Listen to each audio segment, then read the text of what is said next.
Hi guys, and welcome to week 3 of the Let's Cook with Parmco program. Today is something pretty special.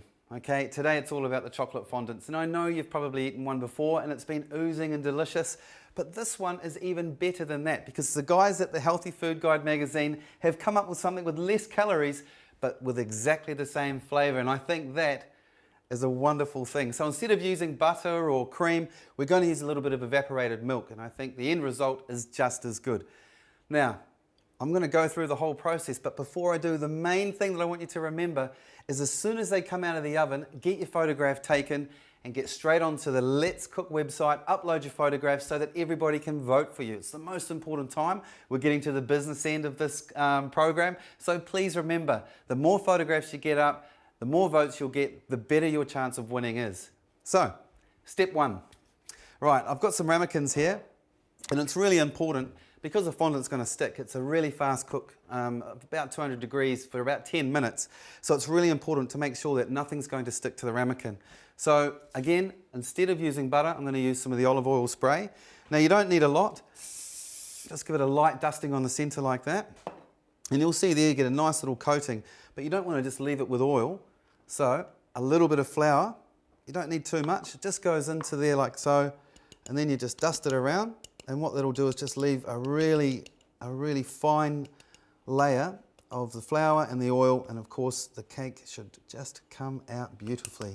Right, shake away any of the excess. That is a really important step. And then just sit those aside. Now, I've got a saucepan on here. I'm just going to put on a very low heat, okay? Now what I want to do here is I don't want to boil the chocolate. I just want to melt the chocolate together with the evaporated milk. So half a cup of evaporated milk there. I'm using light evaporated milk too, so even better on the calories. And I've weighed out 150 grams of Whittaker's 72% chocolate. This is pretty dark and fairly delicious for me, but you know, you can use the 50% chocolate, it'll work just as well, but I like that darkness. Okay, I'm just going to leave that to melt really nice and slowly together. And in the meantime, I've got 2 eggs and 4 tablespoons of sugar. Pour those straight into a bowl. Make sure you've got a nice clean bowl. Okay, it'll help you with the whisking of those eggs. And what I want to do is I want to whisk these until they're about double in size and light and fluffy. It's going to take about 3 minutes, so bear with me.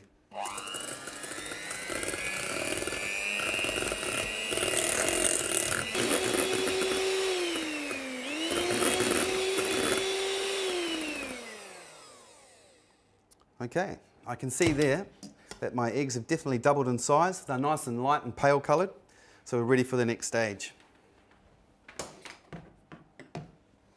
Okay, now the chocolate is also all combined nicely. I've taken that off the heat.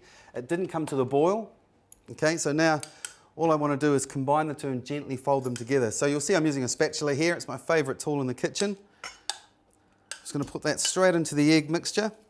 Now if I'd let that chocolate mix boil, you might have a bit of an issue there with cooking some of the eggs, but just gently fold that through. You can see there, that's perfect. The next I've got to add in just a couple of tablespoons of flour, and then we're good to go. Okay, with the flour though, I'm going to sift it in, okay, just to make sure there's no lumps, keep it nice and fine.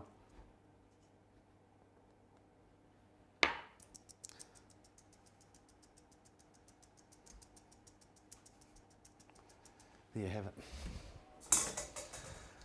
Okay, now just gently fold that, bringing everything together. You can tell I've used really nice dark chocolate in there just because of that beautiful dark colour we're getting.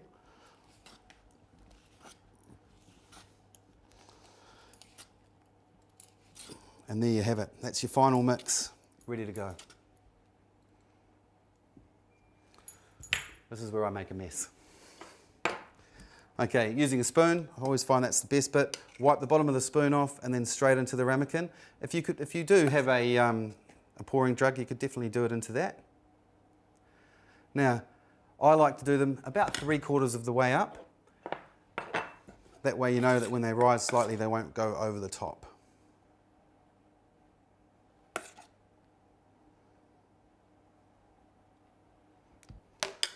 Okay, now you can see here I've got a little bit around the outside. If you really wanted to, you can clean them off, but it's not that important. So Preheated oven, 200 degrees, straight in, 10 to 12 minutes. But I would think that if you want them to be really molten in the center, take one out at 10 minutes or even 9.5 minutes and have a test.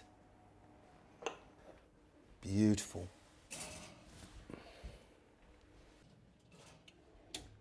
Right, see you in 10 minutes.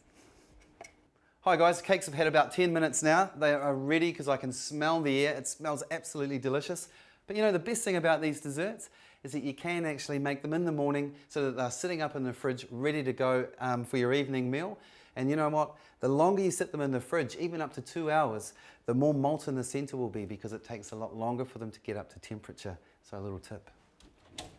Oh, they are looking really good. And hot. So there you go. 1. 2. You know what? The other thing is you don't have to worry if they're not all molten in the center anyway because they're delicious little chocolate cakes. 3, 4. Okay, now if you look really closely, they've cracked on the top, not an issue. But if you give them a little wobble, okay, I can see that they're set. I'm not going to push too firmly down on there. That is definitely going to be nice and molten in the center. Right, to plate them up, okay, pick it up with a tea towel. Just going to flip the plate upside down like that. Tip it on. And hopefully it should come out without breaking everywhere. Beautiful. Okay, to serve that, I'm just going to dust a little bit of icing sugar. Not too much. And you know what? I know how good it's going to be, but I think we should find out a little bit more about how good it is for you. So we've got Nikki again from the Healthy Food Guide magazine. Nikki, what do you think? That looks amazing. Should we crack one open and have a look? Yeah, let's have a look. It smells incredible. It really does. There you go. Maybe I've just set that one just a little bit over, so it's not molten in the center. Oh, but it's very moist. It'll still taste great, I'm sure. Wow. Good? Mmm. You can't talk. It is really delicious. I can't believe it. And in fact, that's my first time using evaporated milk. And what's good about the evaporated milk in this recipe, and any time that you use cream in a recipe, you can use it to replace the cream, and it just totally cuts down the saturated fat in the recipe, which is fantastic, and also cuts obviously the kilojoules of the calories. Absolutely. So it's a win-win. And you still get the creamy taste. You know, to be honest, I cannot taste the difference between using cream or evaporated milk. And did you see how easy it came out of the mold? So I'm really, really impressed. But you know what? I think you at home could probably do a little bit better than that. So if you are, make sure you get your camera out as soon as you can and get a photograph of that little molten cake. Because if you can get it more molten than that, your school will get loads of votes. So get cooking and get inspired. Enjoy.